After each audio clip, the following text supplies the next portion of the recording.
11 নম্বর মাখরাজ জিব্বার আগা সানায়া উলিয়ার গোড়ার সাথে লাগাইয়া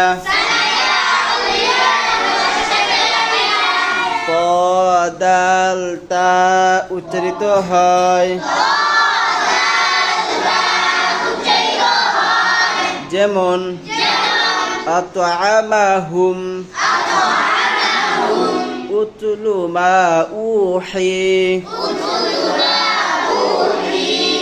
আদরাকা। আবার সবাই একসাথে